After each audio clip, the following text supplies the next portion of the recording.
Hi, I'm Megan, and I've got a new podcast I think you're going to love. It's called Confessions of a Female Founder, a show where I chat with female entrepreneurs and friends about the sleepless nights, the lessons learned, and the laser focus that got them to where they are today.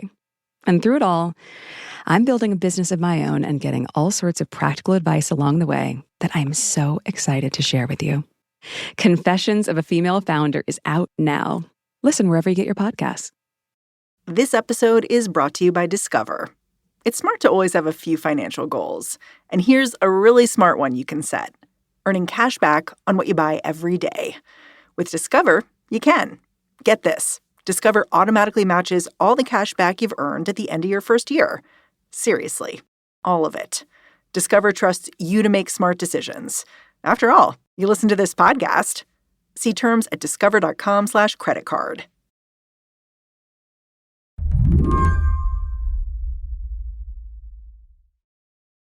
If you've got $20 and a laptop right now, you can stream a movie that just 2 years ago was being set up as Oscar bait.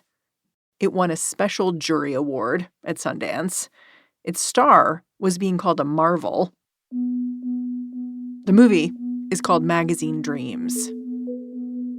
What's the hype around this movie? Well, I think when we're talking about films that come out of these festivals, they're always usually around some kind of conflicted character. There's a lot of tension, less plot, and these are really when actors are putting their hearts and souls into saying, you should give me a gold statue. I called up C.T. Jones at Rolling Stone to talk about it. Critics were like, this is Taxi Driver, but about bodybuilding? Yes, Jonathan Majors plays a bodybuilder who has an obsession with the sport itself that devolves into an obsession with a close friend. I mean, the New Yorker's Dorian St. Felix said Jonathan Majors was being compared to Sidney Poitier when this got released, yeah? Yeah, and I totally understand that.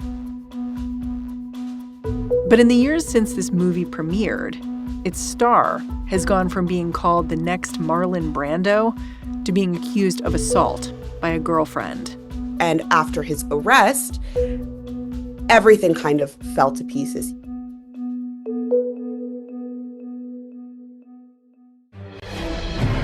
Bottom of the hour now, we have some breaking news out of New York City. Actor Jonathan Majors has been found guilty of assaulting his ex-girlfriend. A jury reaching the Majors was found guilty of harassment and assault, but acquitted on 2 other charges. Other women came forward with accusations of their own. But now that the jury has reached a split verdict here, it'll be interesting to see what these major studios do and what happens to his once promising career. His talent manager dropped him. An ad he did for the U.S. Army got shelved. Magazine Dreams was put on hold, too. But the film has a new distributor, one that specializes in marketing distressed cinematic assets. So the question about Magazine Dreams now, CT says, is whether you're going to press play. The idea now that there is a market for giving actors under fire or cultural criticism space and airwaves again is something that I feel like really speaks to the moment that we're in. Yeah.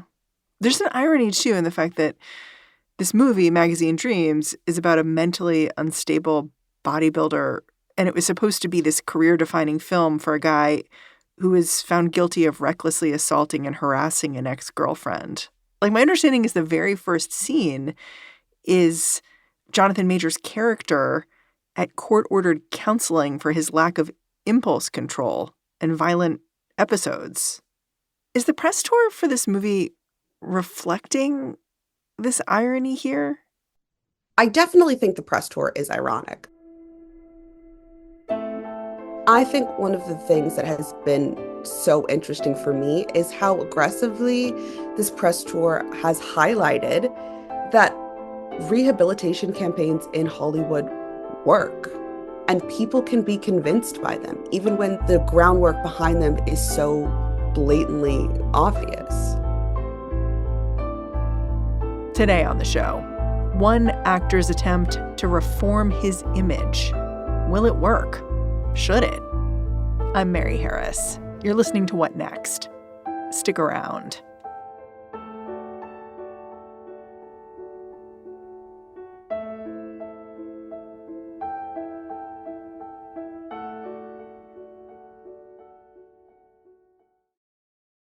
This episode is brought to you by Saks Fifth Avenue.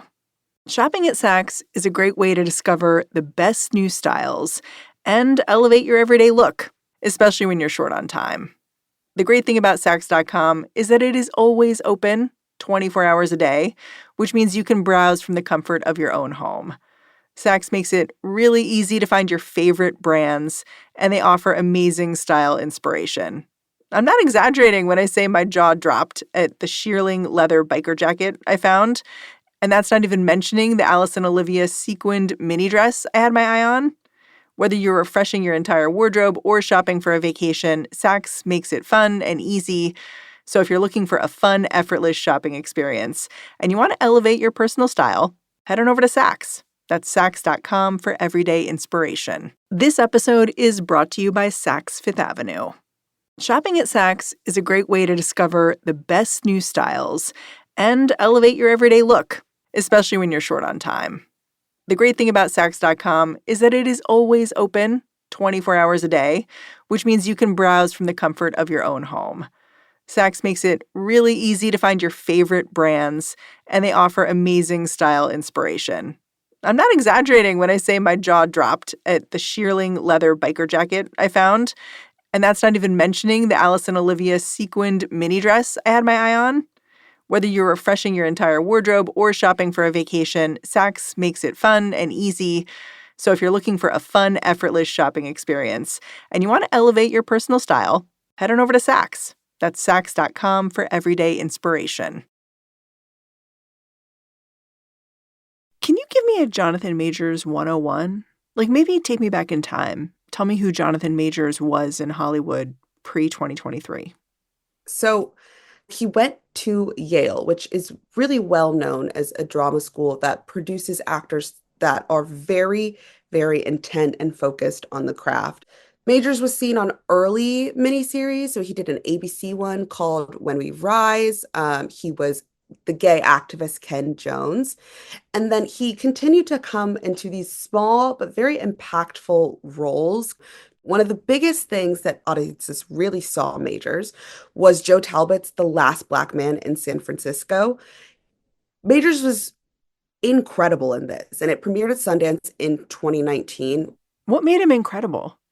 He has this sensitive silence, is the only way I can describe it, for The Last Black Man in San Francisco. It is this really poignant film that touches on gentrification and also how communities change and grow, and really has to grapple at the same time with America's past sins. So it's thoughtful and an indie. And at the same time, he was building a Marvel resume, too. So he was kind of doing everything? Literally everything. I can never, it's hard for me to imagine a more successful story than a successful A24 indie and then working immediately with Spike Lee for Da 5 Bloods. And then you have Lovecraft County, which is your own HBO attempt at a prestige show. This is how you get the ball rolling to never be unknown again. Okay, so then he's working on Magazine Dreams, getting good feedback for that. And right around the same time that Magazine Dreams is getting lauded, he all of a sudden is arrested on charges of strangulation, assault, and harassment. This is March 25th, 2023. What do we know about the incident that led to his arrest? So when the New York police gave their statement on that March 25th arrest, they basically said that Grace Jabari, his ex-girlfriend, was taken to a hospital because she had minor injuries to her head and neck, and later investigation and a video that was released allegedly showed Majors trying to pull her hand to get a phone out of her hand, twisting her arm, trying to have the phone back. It was an altercation over a text. I mean, the story that I think came out in court is that Jonathan Majors, Grace Jabari, they're in a car coming back from Brooklyn. She sees a text coming in that clearly implies that he's, in a relationship with someone else, grabs for his phone. They are going back and forth. Car pulls over as soon as they cross the bridge into the city. He gets out of the car. She gets out of the car. It sounds very messy, but you can sort of see this back and forth occurring between them. Yes. And a lot of people online, when the altercation was first announced, really stuck to Jonathan Majors' side. It's a little unclear who pushed first, when, what was a shove and what was an accidental. So people really, really wanted to take his side on this. And that changed after subsequent court discovery came out, and Jabari and a lot of other women gave reports of having very contentious and oftentimes violent and emotionally abusive relationships with Majors. Yeah, colleagues of yours at Rolling Stone reported on some of these interactions. What did they find? Yeah, Cheyenne Roundtree has really been working on this, and she and our team at Rolling Stone has done a ton of incredible reporting. Basically, the report found that Majors was allegedly abusive with partners at Yale and aggressive on set. And around 24 sources talked to Rolling Stone reporters for the story, and they said that he was a source of, quote, toxicity at Yale. All allegations which Majors has denied and continues to deny.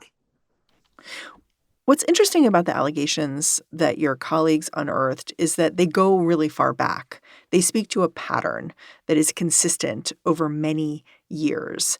And I think that's what struck me. Going all the way back to Yale is something different than talking about the last, few months.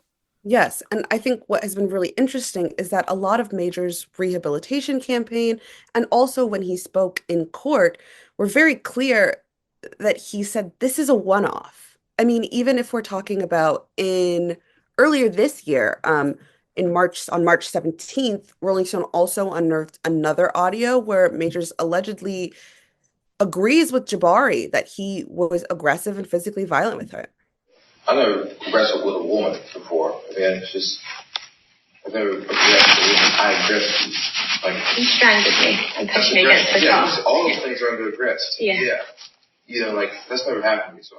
So the implication behind this and all of the things that he's been saying in the press is this was a one-off, which the reporting for Rolling Stone did in 2023. It suggests that this is in fact not a one-off, that Majors has a long-term pattern of alleged physical, mental, and emotional abuse starting at college. Yeah. I want to talk explicitly about race and how it plays into what's going on with Jonathan Majors and how it's seen by different people. Jonathan Majors is Black. The girlfriend who accused him of assault in court is white. And notably during the trial, Majors had a different girlfriend, a Black woman, Megan Good. He's now married to her. Did it seem like there was a message there? Did it seem like race was part of how Jonathan Majors was telling his story? Yes, I think Jonathan Majors was very clear that he always thought race was a factor in this. Even in the statements he gave through his legal team, he said after his conviction that he was the victim of a racially biased legal proceeding. So to have a Black man be accused by a white woman, historically, it paints a picture, even without Majors having to say anything. And that picture, historically, is that this might not be Majors' fault. And I think he has really taken and used that historical image to his advantage. The charges that he was eventually found guilty of were assault in the 3rd degree and harassment in the 2nd degree.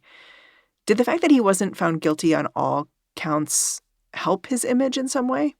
Absolutely. Because of the way that the charges played out, the idea is that Majors was found guilty of having caused some of this harm, but people could not agree on whether or not it was intended, which has really, really helped his case. And this one specifically, because of the charges themselves, he was able to avoid jail time and instead was sentenced to therapy and a 52-week domestic violence intervention program. A 1-year domestic violence program seems lenient to me on the outside. It was very, very surprising.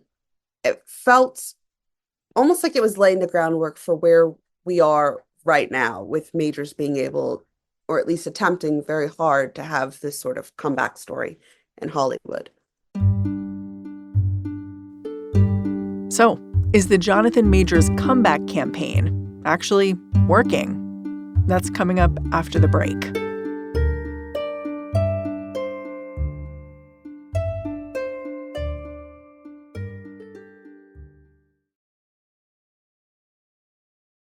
This show is sponsored by BetterHelp. Traditional in-person therapy can cost anywhere from $100 to $250 per session. It adds up fast. But with BetterHelp, you can save on average 50% per session. That's because it's online therapy, and you pay a flat fee for weekly sessions. It can save you on cost and time. Therapy should feel accessible, not like a luxury. With online therapy, you get quality care at a price that makes sense and can help you with anything from anxiety to everyday stress. BetterHelp has over 30,000 therapists, and it's the world's largest online therapy platform. It's served over 5 million people globally. It's also convenient. You can join a session with the click of a button, helping you fit therapy into your busy life. And you can switch therapists anytime. Your well-being is worth it.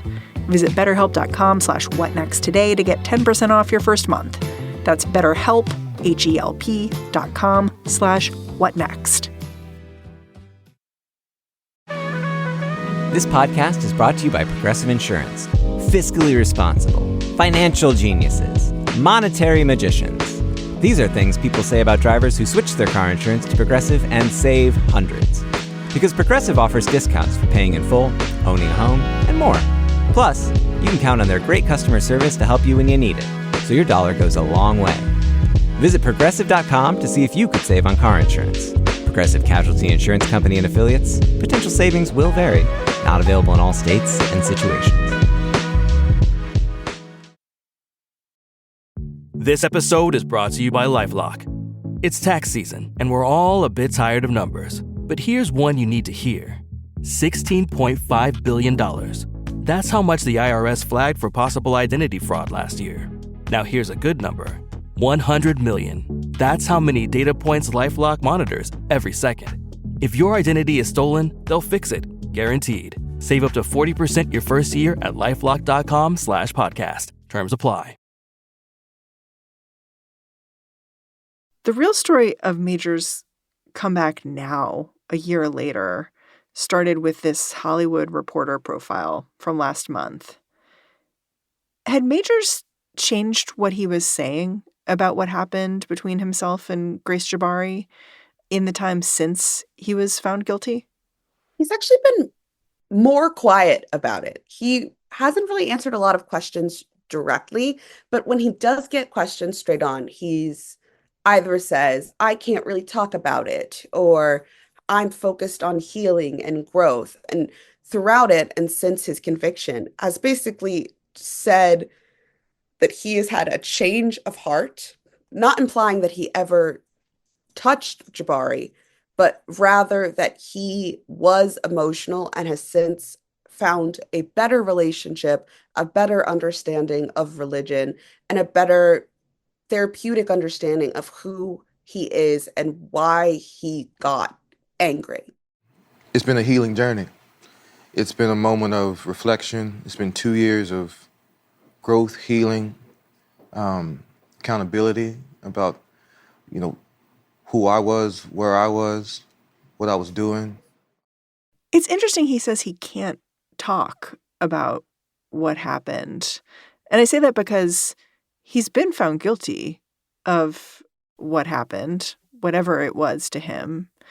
And he's also settled a civil agreement with Grace Jabari, right? So all of the litigation is behind him, which would imply that maybe he could talk at this point. Yes. I am unclear as to what the actual legal requirements were behind his settlement with Jabari. He hasn't publicly said, Jabari hasn't publicly said. But for a lot of the other women who have verbally accused Majors of violence, they're not convinced. One of the women who accused Majors of violence spoke to The Hollywood Reporter about this rebrand and said she wasn't convinced by the things that he was saying. And she said, I quote, "I don't really care that his movie is coming out. What do you get at the end of a 52-week domestic violence course? Do the victims get a debrief?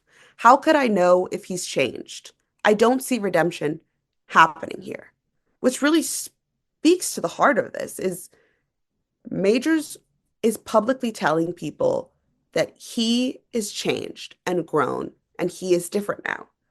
But he's doing it all without ever admitting that he hurt or physically touched Jabari in the first place. Yeah. In all the defense of Jonathan Majors I've seen out there, because there is substantial defense of Jonathan Majors from other actors who have worked with him, who are coming out now and basically saying this guy deserves a second chance. The quote that really stuck out to me, the person who stuck out to me, has been Whoopi Goldberg. Because in that Hollywood Reporter article, she said he was arrested, he went to court, he did what he was supposed to do. I'm not sure what else there is. And she also says you don't get to say sorry these days. And that struck me because I just thought, has he said sorry? Exactly. He hasn't. I know Jonathan Majors has showed up on The Breakfast Club, Sherry Shepherd's show. What has he been like in those contexts? Well, it's really interesting that you mentioned that because the Sherry Shepherd interview actually went incredibly viral and not for anything that Majors did. In the interview, he says that his character, Killian, is mentally a little bit different and the way that he sees the world kind of informs how he acts in it. And Sherry Shepherd, who said she had seen the film, in the interview clip, she starts to cry. I cried because my son moves through the world in a different way. Yeah.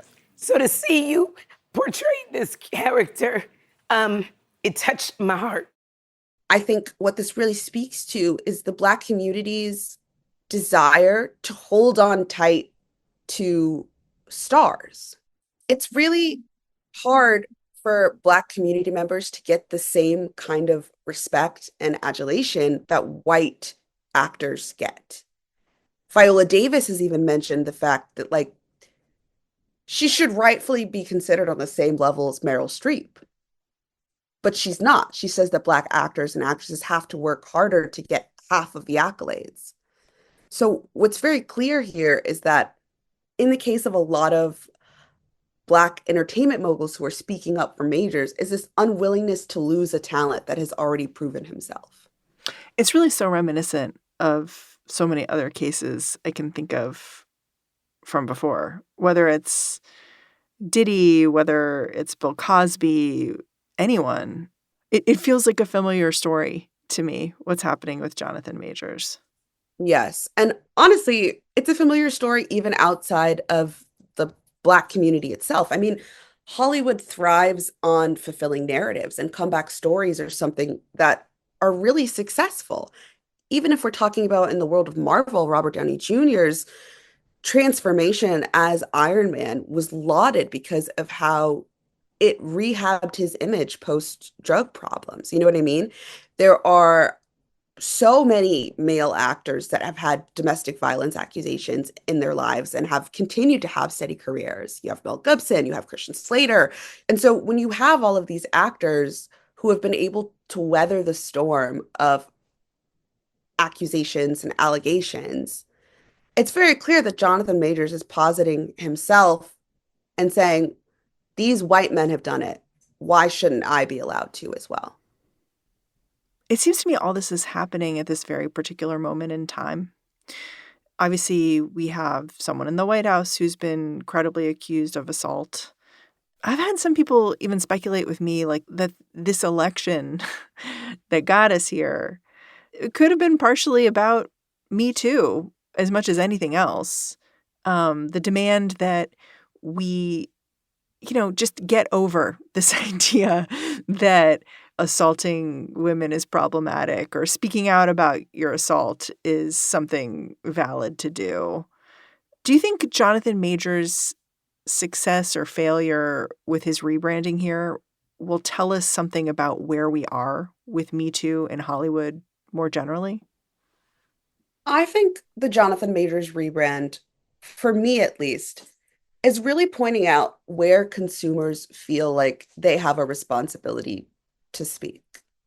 I'm not in Hollywood, so I can't tell you what rooms people are speaking up for Jonathan Majors in. I assume there's a lot of them. I assume that the things that I can't see are boardrooms where people are convincing, studios to give him a chance, studios and brands to give him money and rehab.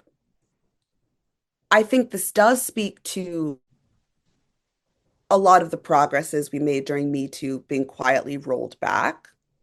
But I think one of the things that really heartens me is that I am seeing an increased willingness from people and consumers, people who, love movies and watch entertainment, to verbally speak up and say, I can see the scheme here. I can see the comeback story that you were trying to portray to us. I will not accept it this half-assed, essentially. If Jonathan Majors rethought what he was doing here, came back and did something that read as more authentic to you, do you think that would make a difference? I think it would make people much more willing to take him back if Jonathan Majors was able to say sorry. But I think what would probably matter more is if he spoke to any of these women. That is such a sticking point, that if even the people who he allegedly harmed don't feel like he's changed, why should I? CT, thank you so much for coming on the show. Of course, thank you guys so much for having me. CT Jones is a culture writer for Rolling Stone. And that's our show. What Next is produced by Paige Osburn, Elena Schwartz, Rob Gunther, Madeline Ducharme, Ethan Oberman, and Anna Phillips. Ben Richmond is the Senior Director of Podcast Operations here at Slate. And I'm Mary Harris. Go say hey on Blue Sky. I'm at Mary Harris. Thanks for listening. Catch you back here next time.